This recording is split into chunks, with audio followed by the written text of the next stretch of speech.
السلام علیکم جی. ہمیں لگتا ہے کہ لندن کا باجا عادل راجا ٹھیک ہے وہ باجا بجایا جانے لگا ہے، اور اس باجا بجانے کی اصل وجہ بنیادی طور پہ یہ ہے کہ باجا صاحب جو ہیں ان کے حوالے سے ایک مجھے پتہ نہیں کیوں لگتا ہے کہ ان کو بجانے کے لیے یہ سارا کچھ جو ہے یہ قوانین پاس ہوئے ہیں. اور قوانین کیا پاس ہوئے ہیں جی؟ سینٹ سے پاس ہو گئے. اس کا مطلب ہے قانون حتمی شکل لے گیا ہے اور آرمی ایکٹ کے اندر ترامیم ہوئی ہیں. میں جناب سویلین صاحب بندہ ناہنجار، وہ بقول اپنا کیا نام ہے اس کا، گوہر بٹ صاحب کے شودر جو ہے وہ ایسے اس کے اوپر لے کے بیٹھ گیا ہوں. لیکن قانون جو ہے وہ شودروں کی پارلیمنٹ نے منظور کیا ہے اور سینٹ کے اندر سے پاس ہو گیا ہے، جس کے اندر پاکستان کے آرمی ایکٹ کے اندر ترامیم کی گئی ہیں. اور ان ترامیم جو ہے مجھے لگتا ہے کہ یہ لندن کے باجے عادل راجے کے لیے کی گئی ہیں، لیکن آپ خود اس کا اندازہ کروا لیں کہ کہا یہ گیا ہے کہ سرکاری حیثیت میں ملکی سلامتی اور مفاد میں حاصل معلومات کے غیر مجاز انکشاف پر 5 سال کی سزا دی جا سکے گی.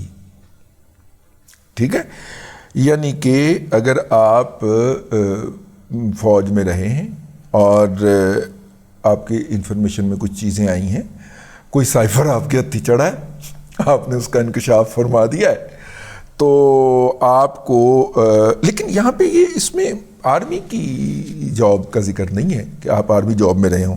سرکاری حیثیت میں، سرکاری حیثیت تو پرائم منسٹر کی بھی ہوتی ہے. آپ اگر یہ کہیں کہ جی یہ سائفر تھا، لیکن یہ سائفر نہیں تھا، وہ نوٹس تھے جو سائفر کو دیکھ کے لیے گئے تھے، کانٹینٹ تو تھا نا سائفر کا، تو اس کو آپ پبلک نہیں کر سکتے. ٹھیک ہے، پاکستان دوسری جو ترمیم ہے اس کے اندر شامل کی گئی.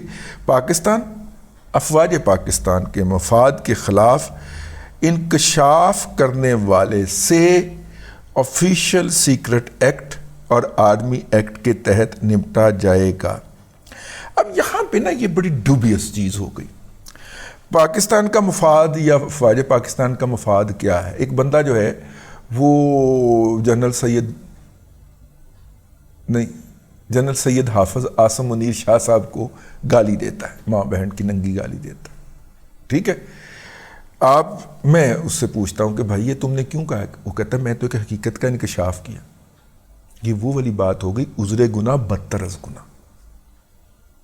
وہ کہے گا یہ گالی نہیں تھی، یہ میں نے تو ایک حقیقت کا انکشاف کیا. ٹھیک ہے نا؟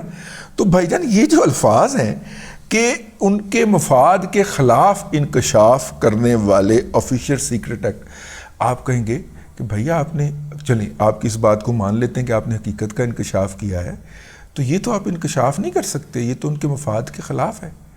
تو کہیں گے کہ نہیں ان کے مفاد کے خلاف نہیں، یہ ادارہ جاتی مفاد کے حق میں تو ایک فرد کو ٹارگٹ کر رہا ہوں. سر یہ قانون جو ہے اس طرح کے قانون بنتے ہوتے، یہ کوئی آفس آرڈر تھوڑی جاری ہو رہا ہے، اور سر یہ قانون جاری ہو رہا ہے، اس کے اندر فردر الیبوریشن چاہیے.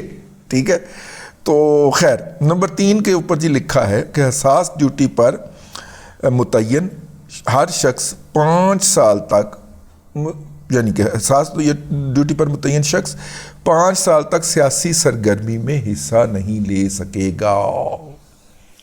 یعنی کہ یہ جتنے بھی، لیکن یہ پہلے بھی کوئی 5 سیاسی سرگرمیوں میں حصہ نہیں لیتے.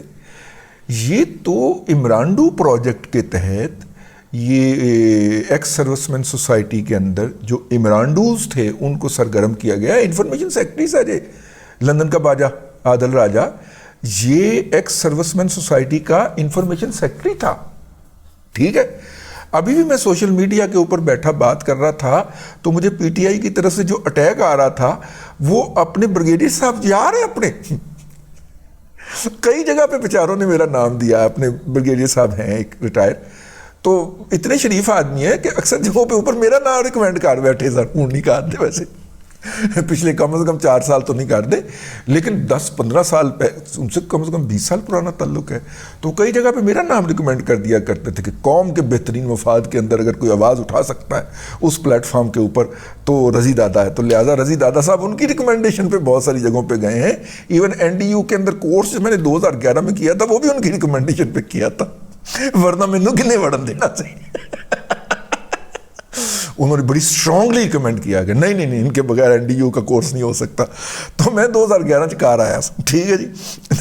وہ جو تھا، وہ جو ہے، میرا مطلب ہے کہ اب ان کو بھگتنا پڑتا ہے سر، ٹھیک ہے نا. وہ لگے ہوئے تھے میرے ساتھ، متھا لگایا ہوا تھا، آپ بہت بدل گئے ہیں، آپ اب حق کے لیے کھڑے نہیں ہوتے. میں کہا میں حق پہ ہی کھڑا ہوں، تسی کو بھی جا رہے ہو.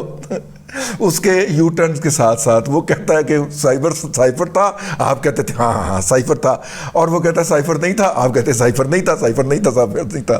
تو میں نے کہا آپ گھوم ہی جا رہے ہیں سر، میں اپنی جگہ پہ وہیں پہ کھڑا ہوں، میری وہی پوزیشن ہے، ٹھیک ہے نا. اچھا جی، اس کے بعد جناب آخری ترمیم جو ہے وہ یہ ہے کہ متعلقہ شخص ریٹائرمنٹ، استعفیٰ یا برطرفی کے 2 سال بعد سیاسی سرگرمی میں حصہ نہیں لے سکے گا. اے ہوں حساس ڈیوٹی پر متعین، اچھا حساس ڈیوٹی پر متعین شخص جو ہے وہ، اور ویسے پاک فوج سے ریٹائر ہونے کے بعد وہاں پہ بھی تو کسی کی حساس ڈیوٹی ہوتی ہے، کئی میرے طرح ویسی پریان ہے. بہرحال سر یہ ترامیم ہو گئی ہیں. ہو سکتا ہے کہ یہ جو ٹی وی خبر بنانے والے نے اس کو اختصار کے ساتھ اور عام فہم زبان بنا کے لکھا ہو، لیکن جو اس کی دوسری ترمیم ہے کہ پاکستان اور افواج پاکستان کے مفادات کیا ہیں، اس کا فیصلہ کون کرے گا، اور یہ بہت بڑا لیکونہ ہے. سائبر کرائم ایکٹ کے اندر بھی یہ لیکونہ ہے، جس کی بنیاد کے اوپر PTI کے تمام یوٹیوبرز رہا کر دیے لاہور ہائی کورٹ نے، کہ یہ بات تو کہیں ڈیفائن ہی نہیں کی گئی کہ یہ پاکستان کے مفاد کے خلاف ہے، یہ فوج کے مفاد کے خلاف ہے. یہ ہائی کورٹ کے اندر جو عمران ریاض خان صاحب کا فیصلہ جو ہے وہ اس حوالے سے بڑی شاہکار ججمنٹ ہے. اس کے اندر جج نے کہا کہ اس بات کا فیصلہ کون کرے کہ یہ پاکستان کا مفاد ہے اور یہ پاکستان کا مفاد نہیں ہے، کہاں پہ لکھا ہوا. اور یہ مفاد ویریبل ہوتے ہیں، ٹھیک ہے نا. جب جنرل لٹائر تو نہیں کہنا چاہیے، جنرل قمر جاوید باجوہ صاحب آرمی چیف ہوتے ہیں تو ادارے کے مفادات کچھ اور ہوتے ہیں. جب جنرل سید حافظ آصم منیر شاہ صاحب چیف ہوتے ہیں تو ادارے کے مفادات بالکل 180 ڈگری کے اوپر بدل جاتے ہیں. جب DG ISPR جو ہے وہ آصم باجوہ صاحب ہوتے ہیں تو ادارے کے مفادات اور ہوتے ہیں. اور جب DG ISPR جو ہے وہ احمد شریف چودھری صاحب ہوتے ہیں تو ISPR کے مفادات بھی بدل جاتے ہیں، ٹھیک ہے نا. ملازم وہی رہنے میں ویسے قدوسی صاحب کی بیوائیں وہی رہتی ہیں اور وہی 26 یا 28 بیوائیں ہوتی ہیں. انہوں نے جا کے ہر جگہ کے اوپر، ہر فوتگی کے اوپر، ہر موت کے اوپر جا کے بین کرنے ہوتے ہیں. تو قدوسی صاحب کی بیوائیں وہی رہتی ہیں. باس بدلنے کے نتیجے کے اندر سکرپٹ بدل جاتا ہے قدوسی صاحب کی بیواؤں کا. پھر اور دوسری ٹون کے اندر ہائے ہائے وے صدیقہ کیا سی تیرا طریقہ، ٹھیک ہے نا. وہ پھر بین کرتی ہیں اس طرح کی. اب آپ نے یہ کوئی صدیق جان کی طرف نہیں لے جانی، میں ویسی بات کی. آج کل وہ ایک کلپ بڑا وائرل ہوا ہے ایک سٹیج ڈرامے کا. تو یہ جو ترامیم کی گئی ہیں، یہ ترامیم جو ہیں میں بڑی معذرت کے ساتھ عرض کرنا چاہتا ہوں جس نے بھی کی ہیں. میں اسے احمقانہ تو نہیں کہہ سکتا، لیکن میں کہہ سکتا ہوں کہ یہ کوئی عقل مندانہ ترامیم نہیں ہے. بہت ساری لیکوناز اس کے اندر. اور عمرانڈو جج ہوا یا نہ ہوا، کوئی بھی جج میرٹ پہ فیصلہ کرنے والا ہوا تو اس نے ان جرائم کے تحت بھیجے گئے کیسز کو اڑا کے رکھ دینا ہے. تو قانون کو بہتر بنانے کی ضرورت ہے، اگرچہ وہ میری گردن پہ بھی پڑے گا. اور ریگولیٹری اتھارٹی جو آپ نے بنائی ہے وہ ہمارے یا اپروول دی ہے اس کی، وہ ہمارے یہ یوٹیوب چینل کو ریگولیٹ کرنے کے لیے بنائی ہے نا.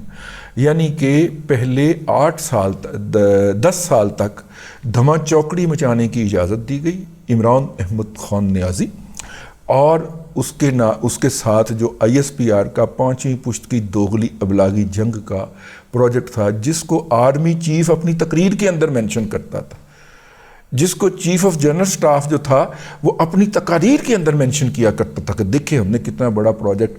اور وہ پروجیکٹ اپنی گردن کوئی پڑ گیا، اپنی ٹانگوں کوئی پڑے ہوئے ہیں آج کل وہ پروجیکٹ والے. اچھا ٹھیک ہے، ہمارے ہاتھ پاؤں باندھ دیجیے، آپ ہمارا منہ بند کر دیجیے. وہ جو آپ نے اس پروجیکٹ کے تحت اوورسیز انسٹال کیے تھے، جبران الیاس اینڈ کمپنی، ٹھیک ہے نا، ان کا کیا کریں گے؟ ان کو کون جواب دے؟ ٹھیک ہے، ہمیں آپ ریگولیٹ کر لیجئے، ہمارے منہ بند کر دیجئے، ہمارے چینل اڑوا دیجئے، ہمیں پھر ایک مرتبہ بے روزگار کر دیجئے، کیونکہ اس سے کوئی دال دلیا چل جاتا ہے گھر کا، ٹھیک ہے۔ تو لیکن وہ سر وہ جو باہر بیٹھے ہوئے ہیں اتنی لمبی زبانیں نکال کے صدقہ زکوٰۃ خیرات صدقات شوکت خانم کے نام کے اوپر مانگ مانگ کے اور اس ملک کے اوپر نظریاتی بنیادوں پہ حملہ کرنے والے یہ جو عادل راجے اور لندن کے باجے عادل راجے ٹائپ کے جو لوگ بیٹھے ہوئے ہیں، سر کیا کرنا ہے؟ آپ ان سے مقابلہ کرنے کا ہمارا حق بھی چھین رہے ہیں، یعنی کہ ہمارے ہاتھ بندھن لگے ہو۔ کوئی بات نہیں، ہمیشہ جنہوں نے پاک فوج کا ساتھ دیا ہے یا اس ملک کا ساتھ دیا ہے ان کے ساتھ وہی ہوئی ہے جو جماعت اسلامی بنگلہ دیش والوں کے ساتھ آج تک ہو رہی ہے۔ عقل کرنی چاہیے سب کو میرے سمیت۔ اب تک کے لیے اتنا ہی، اگلے ولاگ کے اندر پھر حاضری ہوگی۔ اللہ تبارک و تعالیٰ آپ کو آسانیاں عطا کرے اور آسانیاں خلق خدا میں تقسیم کرنے کی توفیق عطا کرے۔